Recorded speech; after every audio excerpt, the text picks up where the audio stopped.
All right, I think we're live. Welcome to the impromptu celebrating 400,000 subscribers live stream. It is 9:20 p.m. here in Cairo, Egypt, so pretty late. And I wanted to squeeze in a celebrating 2021 and celebrating 400,000 subscribers before January 2022 ended. It's still early enough in the new year to say it's a new year, right? I usually post like a yay, reflecting on the year video sometime by mid-January, and this January I just let it slip by, so it did not happen. Feel free to say hi in the chat. I hope I can see the chat here. Hold on. Maybe if I pop out chat. I never live stream, so. Oh, here we go. Yeah, nothing was showing up. Welcome, everybody. Yeah, 400,000 subscribers. Let's see. Baxter asks, am I the most subscribed religious education channel? Religious education channel, no, if you consider the many, what I would call confessional channels on YouTube. Like the Bible Project, for example, has well over 1 million subscribers, but it's a Christian channel. In terms of academic study of religion, yes, but I was inspired to do this live stream because Let's Talk Religion just passed 300,000 subscribers. So I think we are the two secular study of religion channels on the platform in terms of size.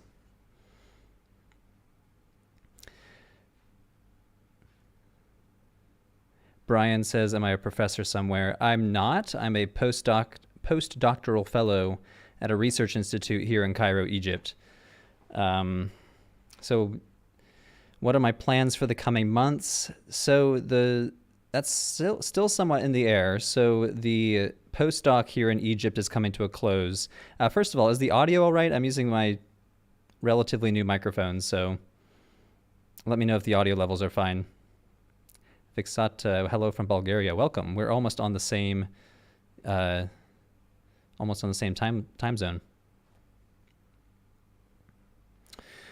Baron asks, what languages do you speak? I only speak English. In terms of research languages, I read Greek, Latin, and Coptic. So, JS says, am I making a video on Horus? I do have a video on Horus. So go look it up.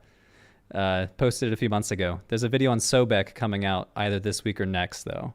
I'm trying to go through the Egyptian gods because I've been here in Egypt for over a year now, and I'm just like totally in love with Egyptology. So expect a lot more Egyptology videos in the coming weeks, coming months, technically.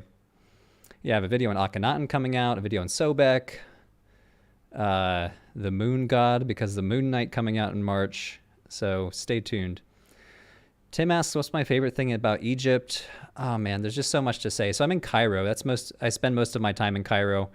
It's such a vibrant city. It's gigantic. It's hard to describe how big Cairo is as a city. 10 million people easily, if you count like the greater metropolitan area.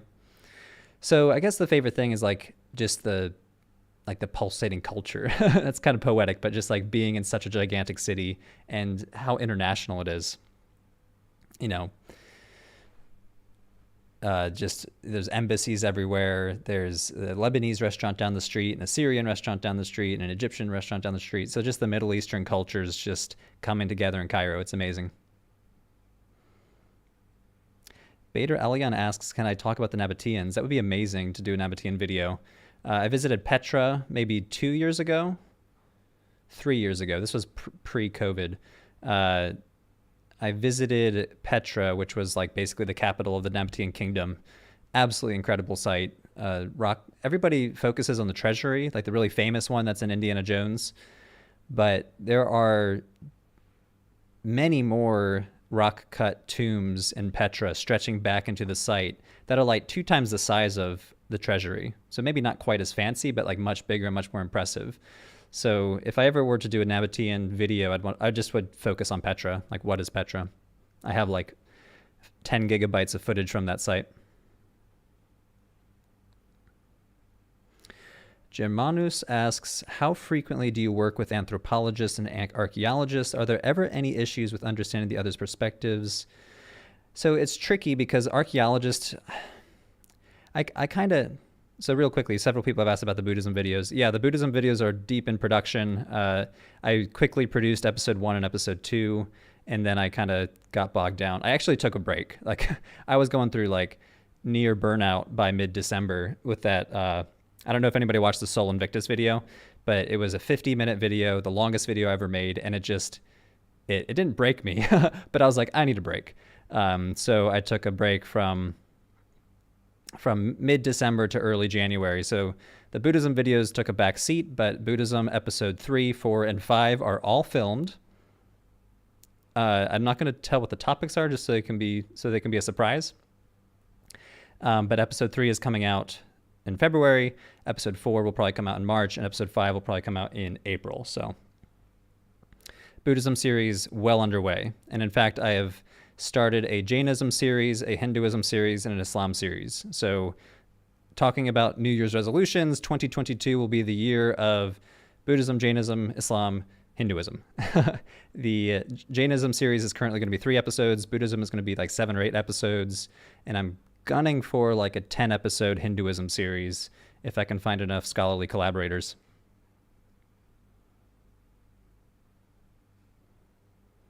To go back to the previous question, so I interact with anthropologists and archaeologists reasonably, like often enough. Like I'm a religious studies scholar. My PhD is in religious studies, but I kind of cross-trained in archaeology. I excavated in Athens. I excavated in Cyprus, and my dissertation focuses on the materiality of religion, so like the objects and the stuff that people use for religion.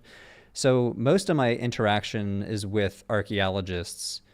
Anthropologists, so the thing with archaeologists is they kind of come in 2 brands. You have the anthropologically minded archaeologist who basically focus on, a lot of it is like prehistoric stuff. So I have a friend who works on circumpolar archaeology in Alaska. Like his dig site for his PhD was on the Aleutian Islands. So he focuses on just like 50,000 BP. They don't even say BC in that field. It's before present. And then there's like the more art historically minded archaeologists that I hang out with who study, Hellenistic Egypt or late Roman Syria. And they have the advantage of having a bunch of textual stuff too. So I guess when I say like trying to understand each other's perspectives, it's more like a archaeology discussion. Like, are you more art historical? Do you have textual evidence to work with? Or are you just complete material because there's just no text to work with? At least for my own field of like ancient magical rituals, so much of that is not textual. So some of it obviously is, like the Greek magical papyrus, but like Greek magical papyri. But a lot of my research is like an amulet that might have like a few letters inscribed on it. It's much more about the object than it is the text.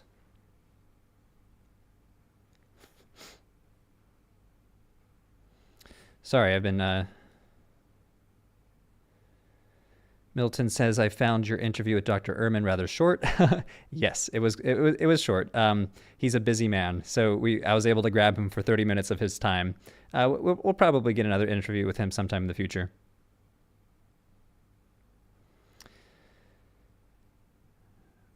Let's see. Rainmaker 12. How would you best recommend studying so many different religions? You don't need to. I study early Christianity, but when you study late Roman religion, you also need to know late Roman Greco-Roman cults. You also need to know late Roman Judaism. So I kind of cross-train in 3 different religions, but that's lumping all those Greco-Roman traditional religions under one rubric of paganism. And it helps to focus on like a single cultural sphere of influence, which is Eastern Mediterranean in the 3rd to 5th century. So if you were going to study multiple religions, it kind of helps to limit yourself some way. Are you going to limit yourself geographically, or are you going to limit yourself chronologically?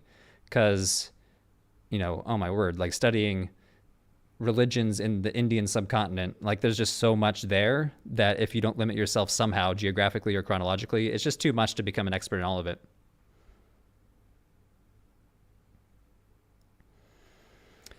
Eldridge, would you do any more video game videos like Mario or Zelda ones? Totally. I was actually just thinking about this yesterday. I was like, wow, it's been a long time since I've done a video game themed video. And for a long time, I've wanted to do a follow-up to the Zelda video that focuses on demonology. So I've studied demonology in late Roman religion. So the intermediary beings, the demons, the spirits, the fairies, the ambiguous spirits. And that's basically all of Zelda. It has a very rich demonological lore. Everything from Ganon being this king demon that stretches through generations to very small ghost-like beings. So yeah, the demonology of Hyrule is going to come eventually.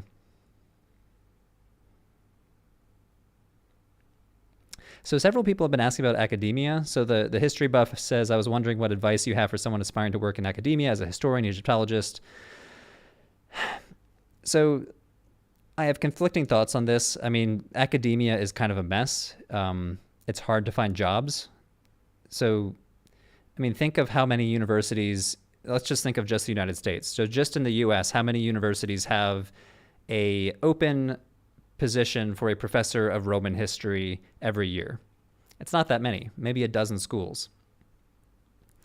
Gargamay is Gold. I'm not sure how to say your name actually, but thanks for the super chat. Do video on the Jedi and Sith religions in Star Wars. Oh man, I'm like the biggest Star Wars fan, so that is something I'd love to do. Yeah, maybe like monasticism or something, or Mandalorians. Is it really a religion? I don't know.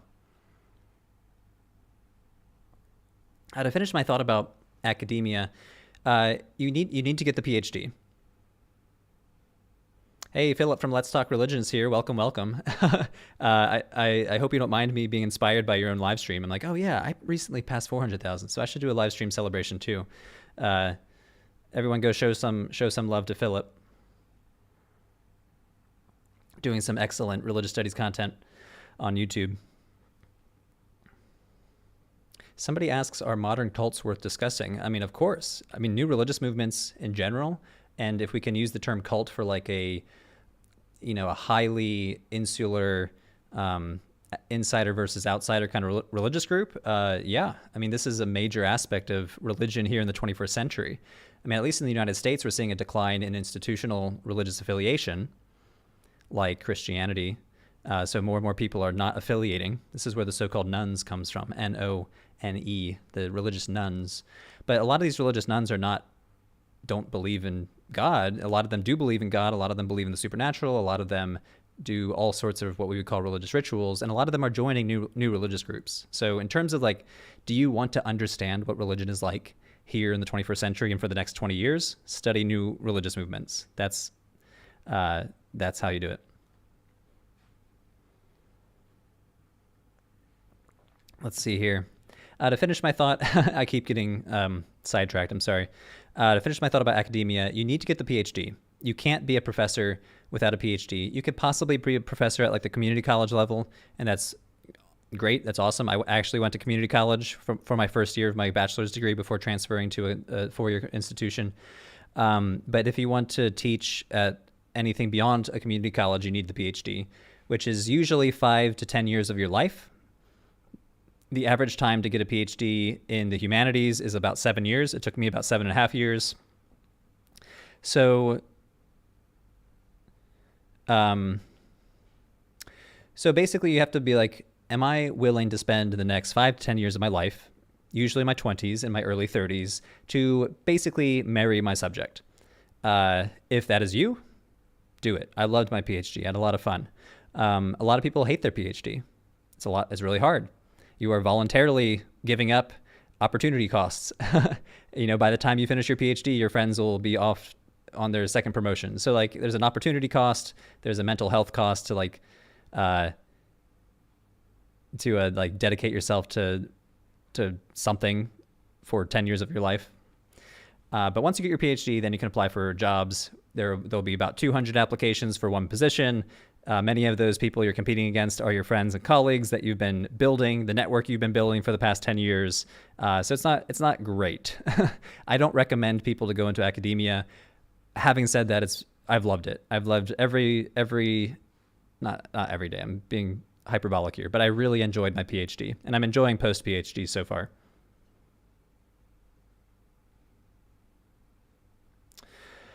In terms of like private industry, it depends on your field. Like obviously, if you go into economics, if you have a PhD in economics, there's more of an industry to fall back on. If you have like a really hard, closer to hard science kind of background with the sociology, like you know how to do quantitative data, if you know how to do archaeological like salvage excavations, there's kind of an industry you can fall back on if academia doesn't work out.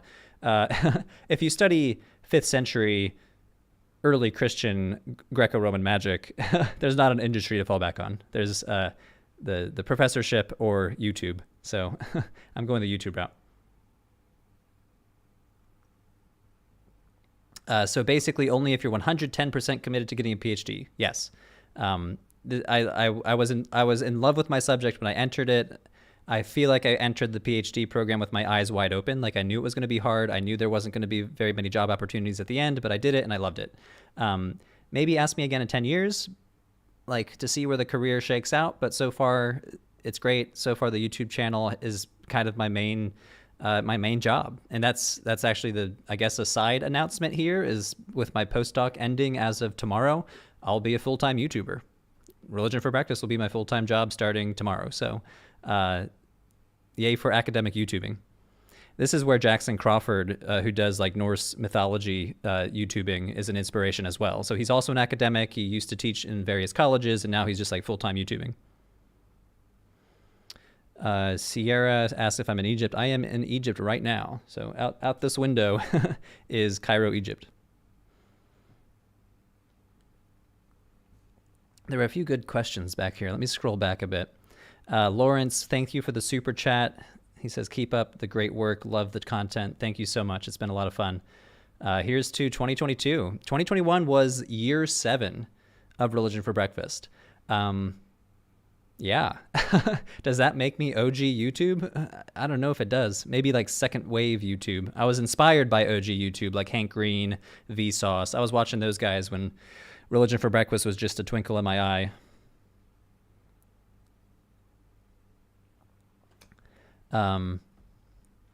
So 7 years, that's a significant number in many different religions. I mean, pops up in the Hebrew Bible, pops up in the New Testament. I believe there are 7, angels or emanations of God in the Yazidi religion. So 7 years, was it a fortuitous year for Religion for Breakfast? I think so. We gained about 188,000 subscribers in 2021. We passed 700 subscribers on the Patreon, or 700 patrons on the Patreon, which is incredible. So thank you. If anybody in the audience are patrons, thank you so much. My idea was to say, hey, to celebrate 7 years, let's pass 700 patrons. And we totally did it. We blew past the, 7 deadly sins. I mean, there's so much. So 7 years of Religion for Breakfast. Here's to 7 more. Here's to the 700 patrons on Patreon. If anybody would like to continue supporting Religion for Breakfast, patreon.com/Religion for Breakfast is the way to go. Ad revenue is man cannot live on ad revenue alone. Let's just say that with how the YouTube algorithm is a capricious deity.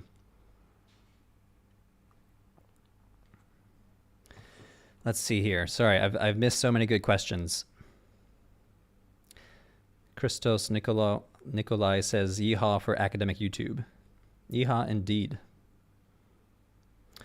Seth asks, are you planning any more episodes about Gnostic Christianity? So I have a Valentinianism episode in the works. The script is written. It needs to be filmed. The tricky thing is, so I'm leaving Egypt back to the States tomorrow. And most of my set, so what you see with the bookshelves behind most of my videos, is going to be coming behind me. So I'm not going to have them for a few months. But I do have my backup set back home in the States. So for those of you who are OG followers of the channel, you'll remember those big black bookshelves with like the Greek helmet on it. So Religion for Breakfast is going to be going back to that background for the next few months. So stay tuned for that. Jeff Pope, congratulations on the full-time YouTube. Can you explain the genesis of Coptic Christians? I'm also interested in the pre-Christian wars in heaven. Let's see here. I am going to do some moderation here. Coptic Christianity. So I have 2 videos coming out. One on an intro to Coptic, so the final phase of the ancient Egyptian language. So that gets a little bit into Coptic Christianity. And I have a ton of footage from Coptic Christian sites here in Egypt. So just a few weeks ago, I went to the largest church here in Egypt, which is like this huge stadium kind of carved out of the rock face overlooking Cairo. So I'm thinking of just doing a basic intro to Coptic Christianity. It's not, so because the video is not even written yet, it's hard for me to say when that would come out. The intro to Coptic video will probably come out within the next 3 months. Intro to Coptic Christianity will be another few months more beyond that. Reynaldo asked a really good question that this is something I plan on doing a full video on, which is Joseph Campbell. So Joseph Campbell is like very famous as like a comparative religion scholar in the mid-20th century. But he kind of became a punching bag in academia by the 70s and 80s because Andre says, started growing my beard because of you. Well, I am honored that my beard was an inspiration. I started growing my beard because I was lazy in late 2017. I was teaching a class at Boston University and trying to finish my dissertation. So basically I had no time to myself. And so I stopped shaving. I needed every minute of my morning to prepare for lectures and write my dissertation that I just stopped shaving. And then I was like, oh yeah, this beard actually, it's not half bad. Sorry, I was in the middle of answering. Oh, Joseph Campbell. So Jonathan Z. Smith, who's kind of the father of the modern study of religious studies.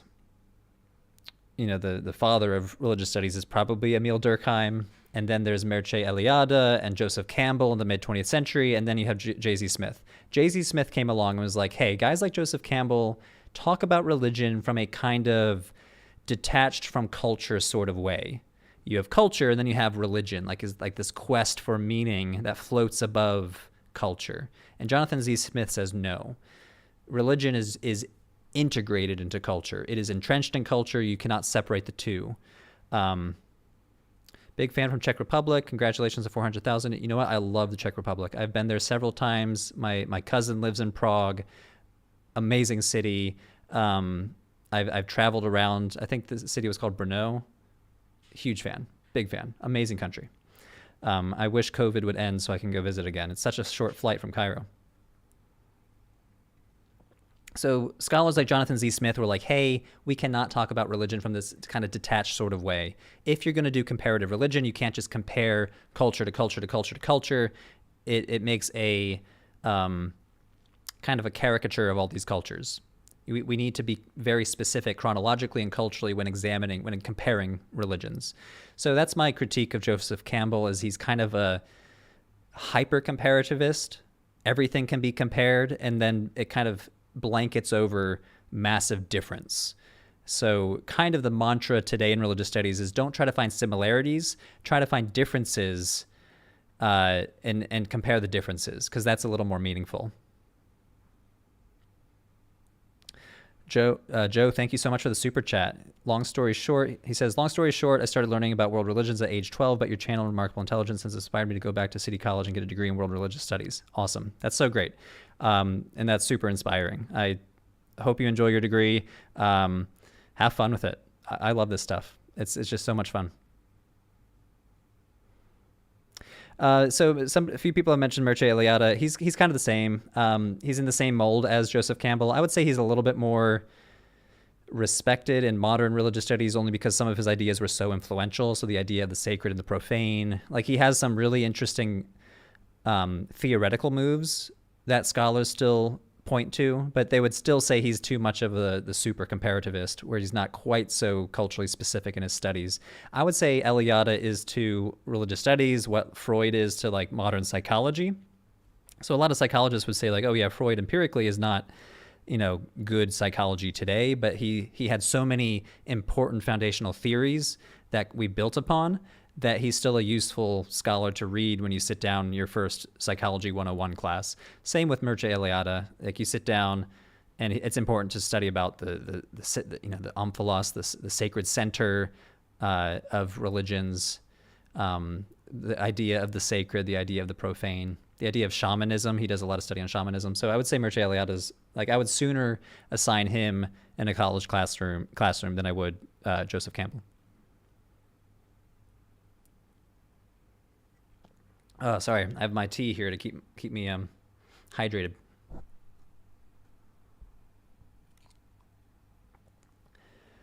Okay, let's see here.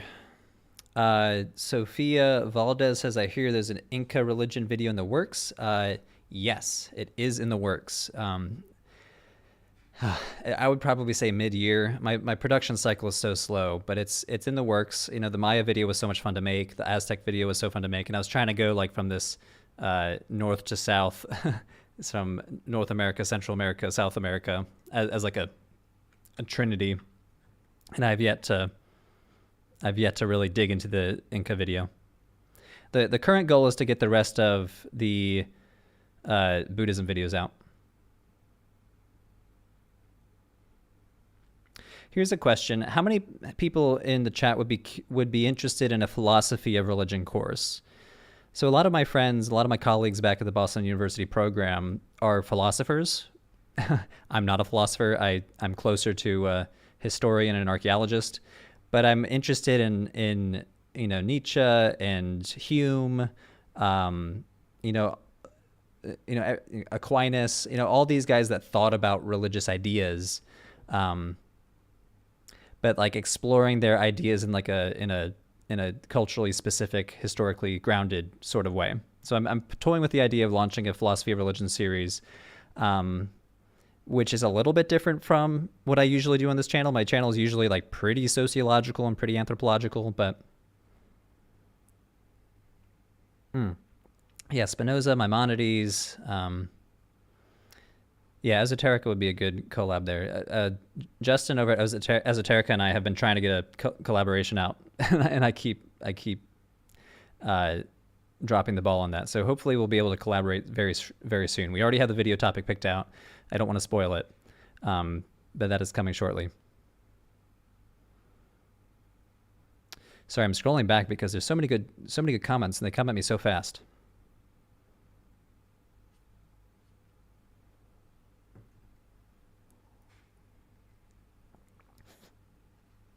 So it looks like there's some appetite for philosophy of religion. Great, awesome. That gives me some hope. Yeah, Hazem Amin says prefer the historical approach. The way I would do it, so because I'm not quite a philosophy guy, I would do it from a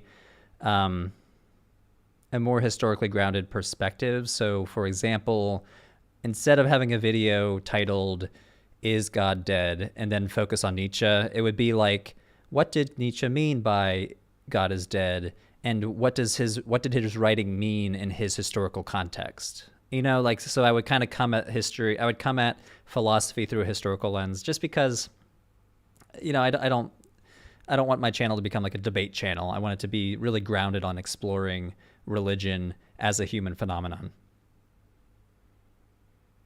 These are some really good questions. So Steve, thank you for the super chat. He says, congrats, Andrew. Mind if I ask about your thoughts about the Japanese Kirishitan? I actually don't know what that is. I would have to Google it real quick. The Japanese Shinto series I did a few months ago, I did in collaboration with the scholar of Shinto. So a lot of the content comes from her. Horizontal says, which world culture do you understand the least?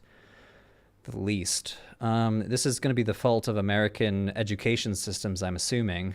Probably various and sundry sub-Saharan African cultures, West African cultures. Like, I didn't even know Yoruba was a thing until college or at post-college. So, like,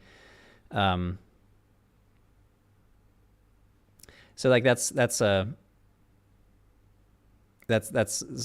probably the biggest gap. Maybe like various Oceania cultures as well.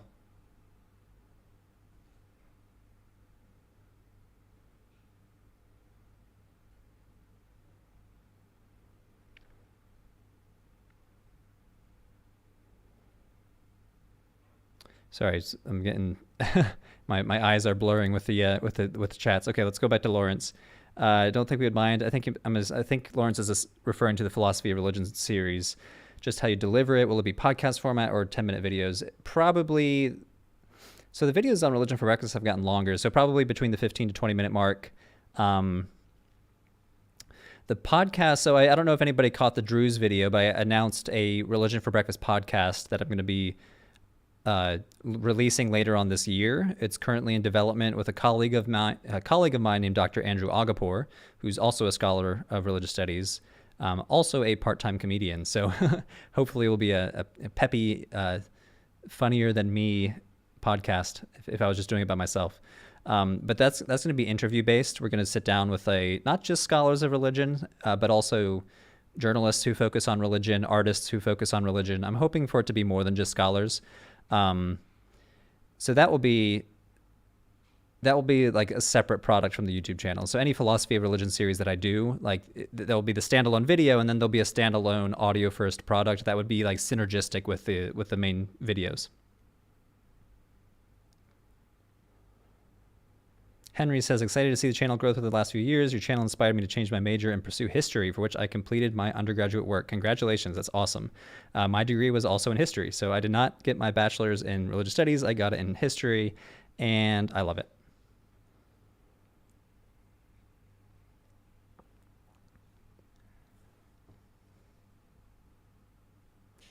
Let's see. Sean teaches church history. That's awesome. Oh, wow. I see a huge super chat. Florida Clay, thank you so much. Super generous. That's awesome. Thank you. This is a really good question. So Mr. Wolf asks, what are my thoughts on people who find the Codex Sinaiticus corrupted because it was in a Catholic monastery and in a wastebasket? There's a lot of misconceptions there. So it was a Greek Orthodox monastery, not a Catholic monastery, and the monks are adamant that it was not in a wastebasket. And there's some debate over whether Tischendorf, who discovered it, just made up that story. And I tend to agree with the monks. Like, the monks are smart enough to know that the codices in their library are really rare. And there's always like these like vaguely Orientalist stories that pop up, like with the discovery of the Nag Hammadi codices or the Dead Sea Scrolls. Like, they discovered it and they didn't know how important it was, so they burned it as firewood. You know, this happened with the carbonized scrolls that were discovered in Pompeii. And I'm always a little skeptical of these stories, so I don't think it was in a wastebasket being used for fire. For those of you that don't know, the Codex Sinaiticus is probably the oldest complete New Testament ever discovered. It dates to the 4th century. It contains every single New Testament book that's in the current modern New Testament, in addition to with 2 additional books, the Shepherd of Hermas and the Epistle of Barnabas. So it's super interesting because I say oldest complete New Testament, but it had extra books. So maybe this New Testament was different than our modern New Testament. So I love the Codex Sinaiticus. It's absolutely fascinating. It was discovered in the St. Catherine's Monastery in the southern Sinai Peninsula, and I was there just a few weeks ago. So I have, this is good. I don't know how many of you are on Instagram, but I've been posting a lot more of my travel photos on Instagram. So if you go over to Andrew Mark Henry, little @ symbol, Andrew Mark Henry on Instagram, you'll see my photos. I posted a few videos from the St. Catherine's Monastery. So I have a video on the Shepherd of Hermas coming up probably in February. This one's already filmed. And it will focus a little bit on the Codex Sinaiticus.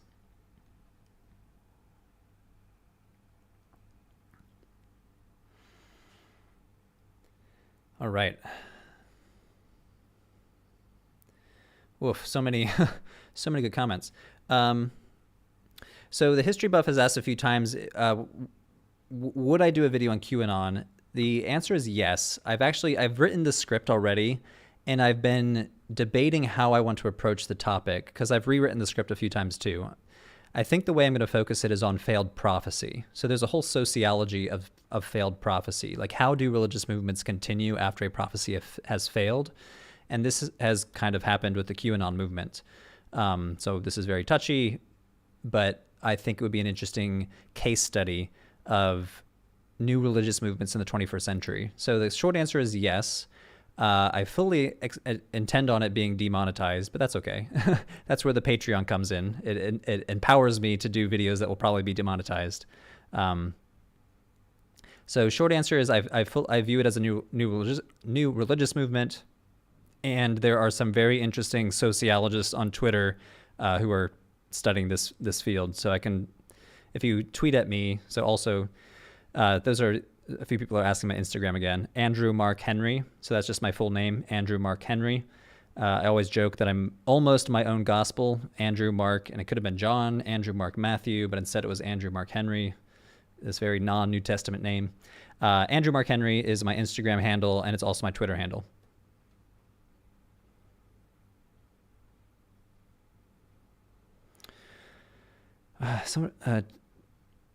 Let's see. Are there any other obscure ethno-religious groups in the Levant you intend to make a video for? So I've done the Yazidis, which are not really Levant, the Mandaeans, the Druze. I don't know, obscure. I'm doing a Coptic Christianity video. I'm thinking of doing just a Lebanese, Lebanon, the religions of Lebanon video, because there's just so much going on in that one small country. Currently, there's not a short-term plan.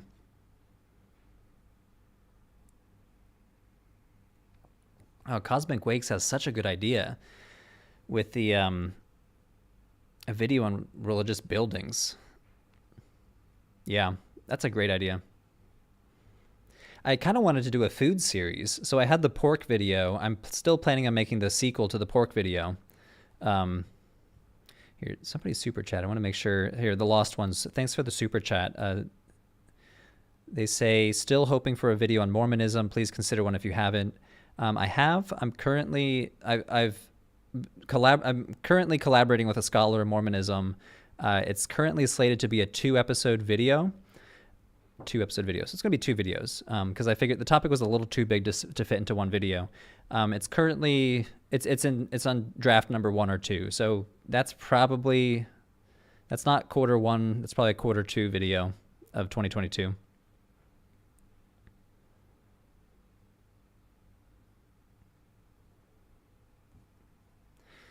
Good news, everyone. Thanks for the super chat. They say, I saw a recent video from ZDogg MD on the new COVID religions. Super interesting take on things. Will you cover this? So I'm not familiar with this concept. I know early on in the pandemic, there's like a huge spike in like religious Googling, people Googling like how to pray and stuff like that. And that makes sense to me as someone who studies magic. I kind of view magic as ritual to contend with social crisis, whether that's a rivalry or a sickness. At least this is how it manifests in the Greco-Roman world.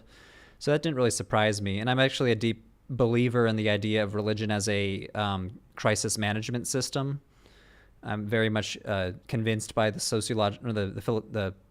psychological data that religion is kind of a crisis management or terror management system. So I totally think that in times of great disorder, like during a pandemic, that we would see an increase in religious movements or religious, innovation, ideation, creativity.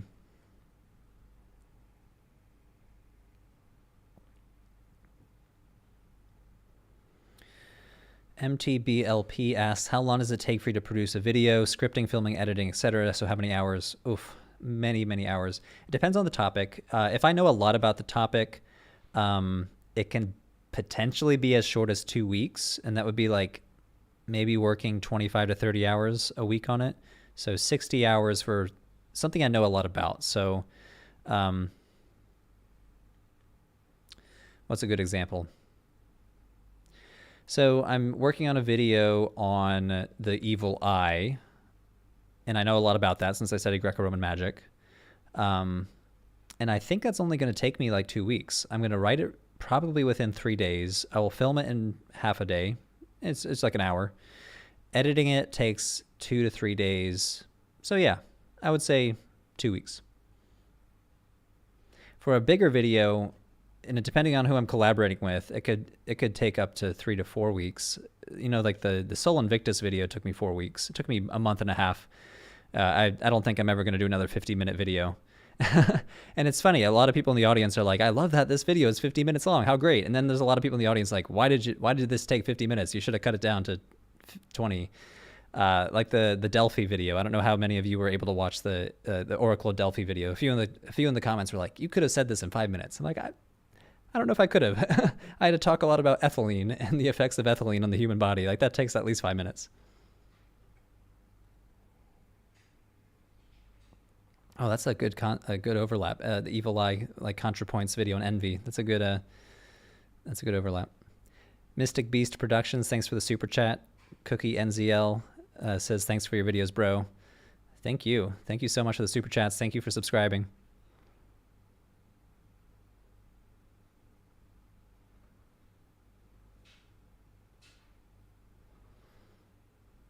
Omar says, I enjoyed every second of the Delphi video. I'm telling you, I was a firm believer. This is the power of research, chat.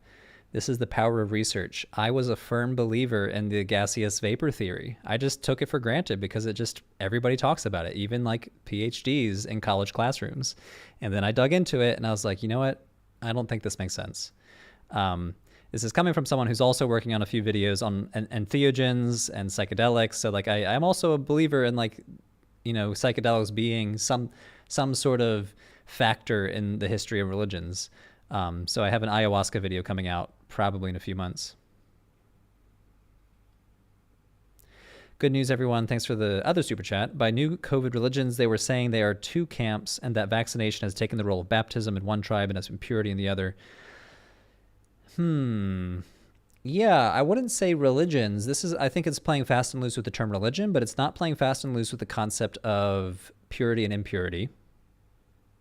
There's a anthropologist named Mary Douglas, who is one of the students of Emil Durkheim, I believe. So she is a titan in the study of religious studies. All of you should go read Mary Douglas's book on purity and impurity. And she has this theory that impurity and religion is matter out of place. So dirt, a bunch of dirt when it's in a garden is matter in its place. Dirt when it's outside of the garden, like on my hands or on my shoes or in my house, that's matter out of place, and that's impurity. So I would be interested in seeing the concept, a Mary Douglasian concept of impurity being applied to, modern concepts like vaccination or unvaccination.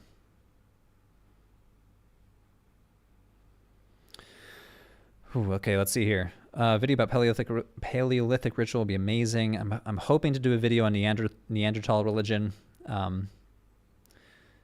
That is in the works. 2x2 asks, how did you think of the name Religion for Breakfast? I might have told this on chat before. It was me trying to come up with a disarmingly funny / not serious name. Like I wanted, religion is a very serious topic that raises a lot of vitriolic emotions. So I wanted something that was disarming and kind of fun. Hey, we can talk about religion and not be stressed about it. So I was like, it needs to have the word religion in the title for the search engine optimization. But how do I make it silly? So I went to a band name generator. So there's websites you could go to if you're a rock band and you want to come up with a new name for your rock band. Go to the website, type in a few words, hit refresh over and over and over again, and you'll get a name for your band. That's why bands have, this is not probably why, but you'll notice that rock bands have crazy names like Red Jumpsuit Apparatus. So I typed in the word religion and I hit the refresh button 50 times until the words breakfast religion flashed across my screen. And I was like, breakfast religion, that might be it. Breakfast religion. I was like, that doesn't, it's not really grammatically correct though. Is breakfast functioning as an adjective? Then I was like, religion for breakfast. I just kind of flipped it around in my head and I was like, boom, that's it. So then I designed Religion for Breakfast's design language around 1950s cereal boxes. So if you were to Google vintage Frosted Flakes box right now, you'll notice the design language of vintage Frosted Flakes looks a lot like the Religion for Breakfast logo.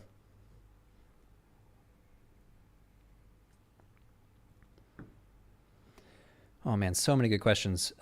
We really do have the best fan base here. So many good questions.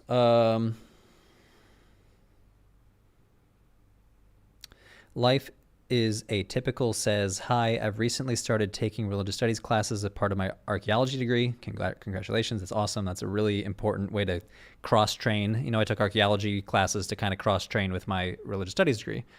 Any advice or stuff you wish you had known for new students to the field?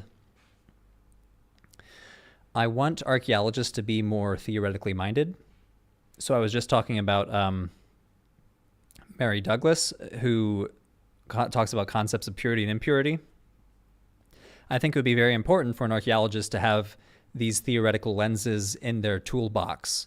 So when they go to write their study about, you know, oh, we just discovered a temple and it has this inner sanctum, and they start throwing around terms like purity and impurity, I want them to be like, okay, what do you mean by that word purity and impurity?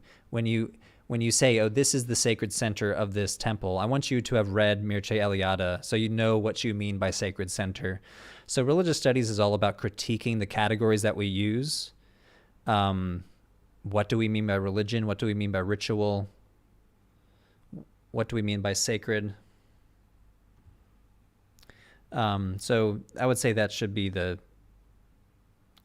goal of anybody trying to cross-train in religious studies, if you're an archaeologist or an anthropologist.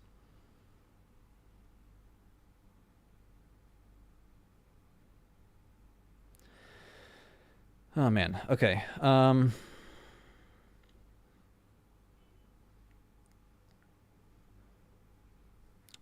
Let's see here. Jacob has an interesting question here. Hey, religion for breakfast. I know this is a difficult question to answer, but as a scholar who studies this stuff a lot, how much of the Bible would you say is true? And by true, I'm assuming you mean like historically accurate. It just depends on, it depends on the text. So I always use the example of King Hezekiah in the Book of Kings. So in the Book of Kings, there's this grand narrative of the Assyrian Emperor Sennacherib coming to attack Judah. He attacks several cities, and then he traps Hezekiah in his capital, Jerusalem, and then God comes and kills a bunch of his army, and Sennacherib leaves. We have also found a bunch of archaeological evidence of Sennacherib's attack. We have evidence that he attacked the city of Lachish. We have found his siege ramp and Assyrian-style arrowheads around the siege ramp. We've also discovered a bunch of cylinder seals with a bunch of inscriptions on them from Sennacherib that said, I attacked Judah, and I closed Hezekiah up in his capital like a caged bird. So when you kind of balance all these different all the evidence, you have the story from the Hebrew Bible, you have the excavation at Lachish, you have the Nineveh inscriptions. You're like, okay, this attack definitely happened. It doesn't look like Hezekiah won. It looked like Sennacherib pulled back because Hezekiah decided to start paying tribute and not because of a giant, massive attack from God. So this is one of those things where it's like, it's true, but there's a lot of things in that story that's just not true. So I would say it's on a sliding scale from that sort of story, which is like definitely rooted in actual history, and then a bunch that's legend, a bunch of stuff that is just not able to be confirmed. So I don't know if there's like a percentage I could say, but the best I can say is some stories are definitely historically confirmed, some are unconfirmable, some are just definitely legend.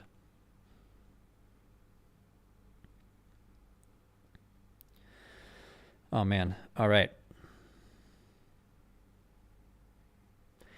I keep answering history buff, so you're just asking really good questions, history buff. What books would you recommend for someone casually interested in religious studies? Casually interested, you should read someone like Stephen Prothero. He has a book called Religious Literacy. He has another book called God is Not One, where these are like really intro level religious studies, religious literacy books. So that's for the casual fan. If you're a little more of a super fan, you should try to pick up Jonathan Z. Smith. You can read his book Drudgery Divine, read his article Religions Religious, I think is what his article is called. It's much more academic, but Jonathan Z. Smith, like I said, is kind of the father of the modern study of religious studies, the disciplinary father, as it were, from like the 1970s onward. So if you really want to see like how do religious studies scholars think today, you should read some J.Z. Smith.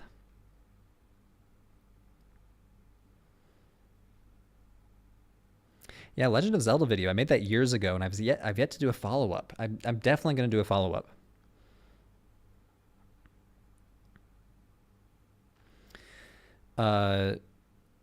Fran Balcall asks, lowbrow question, do you watch any reality shows or anime? That's a great question. Helps me not think so hard for a few seconds. I am a huge anime fan. I haven't watched much recently. I kind of got in through Death Note, Full Metal Alchemist, but the Brotherhood series, not the original series. Full Metal Alchemist Brotherhood is the ultimate series. A few of the slice of life rom-com series I had a lot of fun with. So Honey and Clover, I've gone back to like 4 times. I've rewatched Honey and Clover 4 times. Yeah, huge anime fan. Again, not so much recently though. I don't know why. Ronaldo asked, do I like Star Trek? I'm a huge Star Trek fan. I think Deep Space DS9 is probably my favorite. I think Enterprise is underrated, and I'm just not a fan of the new Star Treks. I've tried to get into them, just not a fan. I think Picard is okay, but it's trying to be something it's not. I would rather it try to embrace its Star Trekiness in the same way that the new Doctor Who series kind of embraced the campiness and the Doctor Who-iness. I don't think the new series are doing that so much. Let's see here. How common is it for the screen name is simply Jay. Jay asks, how common is it for scholars of religion to visit places of worship or speak with religious leaders? Would you ever have an interview with a leader of some sort? Depends on what you study. I study dead people. I study the Roman Empire, so 2,000 years ago, dead people. So I don't study modern living religious leaders. I have a lot of friends who do, and it's called ethnography, where you go interview people. The scholar that I collaborated with on the Druze video is an ethnographer who has gone and studied modern contemporary Druze communities, where he sat down and interviewed them. It adds so many more dimensions. Like, you have to try to accurately portray what they're saying, but at the same time re-describe what they're saying in your own words for your research. So I think it's much more difficult than the sort of research I do. In terms of visiting places of worship, I visit lots of sites because I find that very interesting. So I visited the Coptic Christian church here in Cairo, the huge one that's kind of carved out into a rock face. I visited the Dome of the Rock. I was very lucky to get special access to go inside the Dome of the Rock, even though I'm not Muslim. So I love visiting the sites and kind of seeing lived religion on the ground. But in terms of like my research and my interviewing, I usually don't interview practitioners. For better or for worse. I mean, it is just a different kind of skill.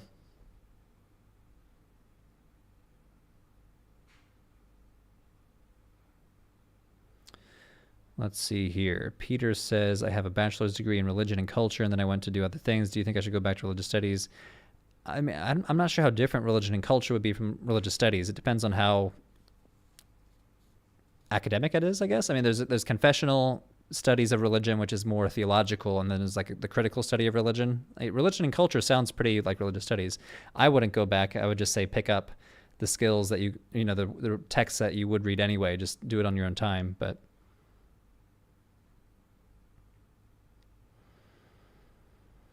I'm going to say let's do a 5-minute warning here. It's getting a little bit late here in Cairo, and I'm starting to feel my energy lag. So I'm going to say 5-minute warning. I'm going to log off at quarter past the hour. Somebody asked, why did I choose ayahuasca instead of some other psychotropic substance? It's kind of like what I knew a little bit about. And I have a colleague who studies ayahuasca. So speaking of ethnography, he has gone and studied South American cultures that use ayahuasca. So it's something I already knew about. And I had the connection. So no other reason than that. It's a great video. The script is like 3,000 words long, and it's extremely dense. So I'm trying to like edit it down. What does a religious studies guy think of the religious implications of Death Note? Super interesting. It's a lot of philosophy more than religious studies, but the concept of death gods being kind of jaded, I think is an interesting concept, as opposed to like, I don't know, enjoying their work, or like Yama, the king of hell and Buddhist hells. Some Buddhists view him as acting compassionately, like he's helping to burn off bad karma. So like, why are the Shinigami and Death Note so jaded versus being, taking ownership of their work? So I think that's pretty interesting.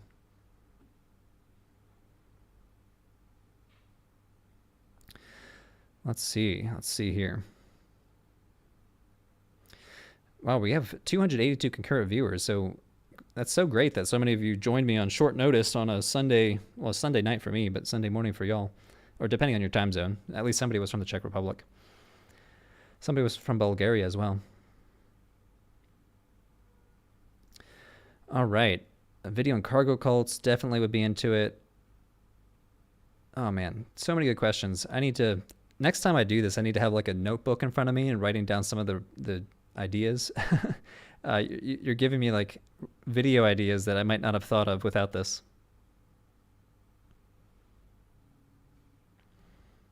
Yeah, to wrap up though, I mean,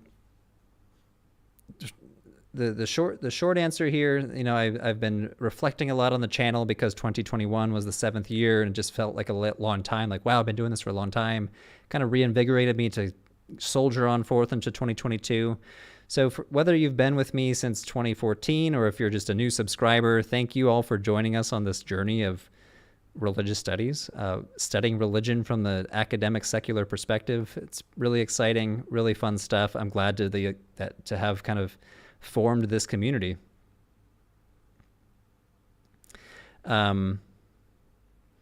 And in terms of passing 400,000 subscribers, the goal here is to pass 500,000 this year. 500,000 just sounds like a great number, so let's try to get to 500,000. And for all the patrons that support us on Patreon, we passed 700 patrons. It's an incredible milestone. If any of you want to do more of these live streams, I try to do more of those with my patrons on kind of a smaller scale. It's usually like 10 to 15 of us in the chat.